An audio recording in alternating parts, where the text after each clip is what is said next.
Hi, I'm John from Gentleman and Whiskey, and in this episode, we're talking about the 5 whiskeys that surprised me from 2023.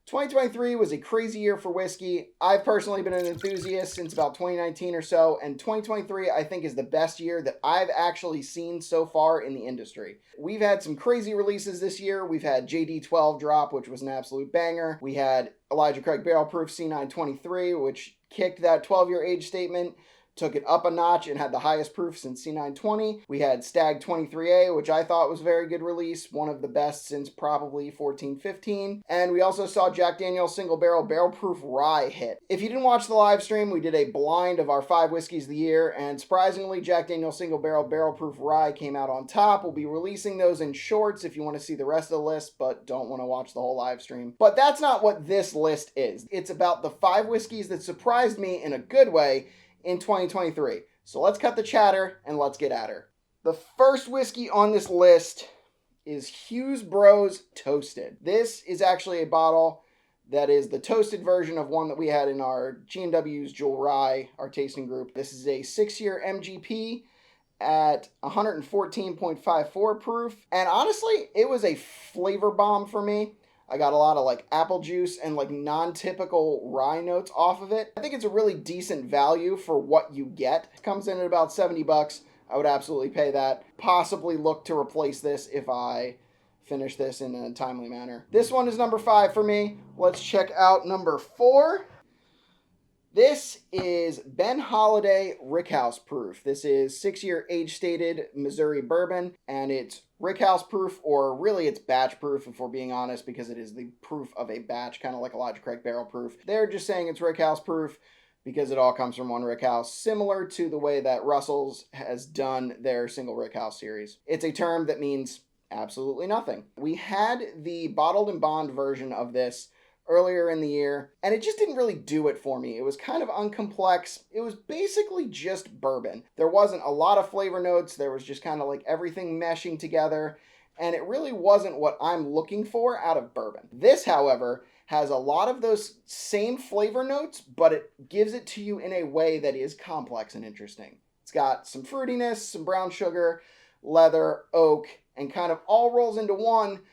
However, it does so in a way that keeps me interested. So I really enjoyed this. It surprised me coming from the bottled and bond. I know a lot of people liked the bonded.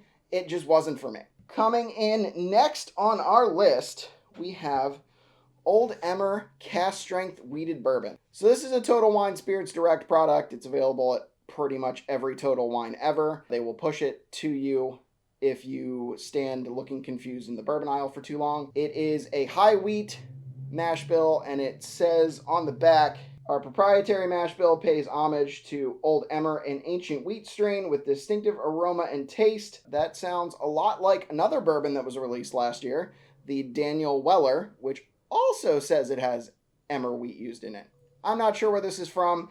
It does say bottled in Kentucky, distilled in Kentucky. Could this be the same mash bill as Daniel Weller? We do know that Sazerac has a relationship with Total Wine. Some of their other Spirits Direct stuff has been Barton 1792, and it's kind of overpriced or underwhelming, and sometimes both. Looking at you, Chestnut Farms Bottled and Bond. At $50, I think this is worth it. It's got a lot of honey notes, kind of bready notes, and it really honestly surprised me as one of our 12 days bottles. It's surprisingly good, honestly, and I would definitely buy another bottle of this.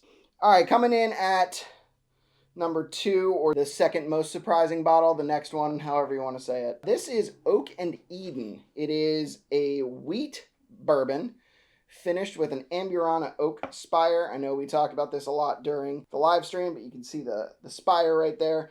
That's kind of Oak and Eden's thing. That's their shtick. It is 114 proof and finished with that Amburana spiral. In the bottle, it's finishing that whiskey pretty much the whole time. There's not a lot of companies doing wheated bourbon and finishing it. Now, I know Maker's Mark is one. Please leave a comment and tell me if there's any that I'm missing.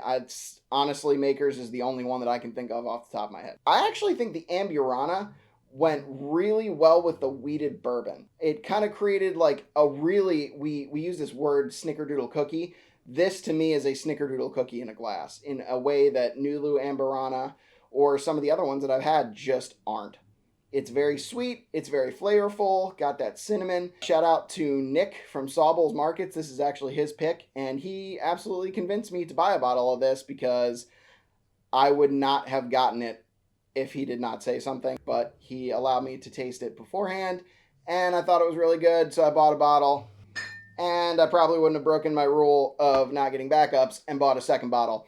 So this is really good, really fantastic. Definitely, if you find one of these Amburana wheated, I would definitely recommend giving it a try. Or if you're near the northern Maryland, southern PA, like Whiteford, Maryland area, go see Nick and grab one of his picks from off his shelf. Finally, number one.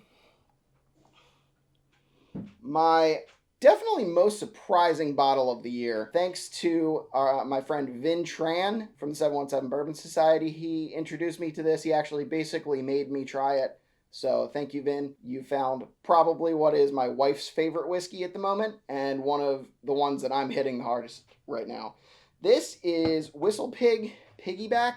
It is a single barrel made for Alfa Romeo. A whole bunch of collaborative stuff. It's 96.77 proof, finished in oolong tea and lychee barrels as a homage to two of Alfa Romeo's race car drivers. I will not try their names because I will butcher the heck out of them. It's super fruity. I really don't know what else to say. It hits you in a way that the kind of astringency from the oolong tea kind of grounds that fruit note in a way that makes it even more vibrant. I mean, for me, I've had this bottle for a month and a half, and that right there is all that you need to know. I do not go through whiskey that quick, but this one has been a constant pour for me. I don't know what else to say. This is my most surprising bottle of the year. I generally don't like Whistle Pig. At $50, this is, I think, fairly priced. I think a lot of the other Whistle Pig stuff is kind of 10 to 50% overpriced, but this one, fantastic for the price. I bought another one of these also. It's available on Whistle Pig's website if you want to give it a shot. I know quite a few people have after trying this bottle. The link will be in the comments if you want to order one. I'd love to hear from the community. What were your most surprising bottles of the year? We at Gentlemen of Whiskey love to read your comments. We love to interact with you. That's why we do live streams. That's why we do this content, is to connect with you guys. So tell us what your most surprising bottles of the year are. If you like this content, please check out our other videos. Please like and comment on this video and subscribe if you aren't already. Thanks for watching, and we hope you join us in drinking like a gentleman. Cheers.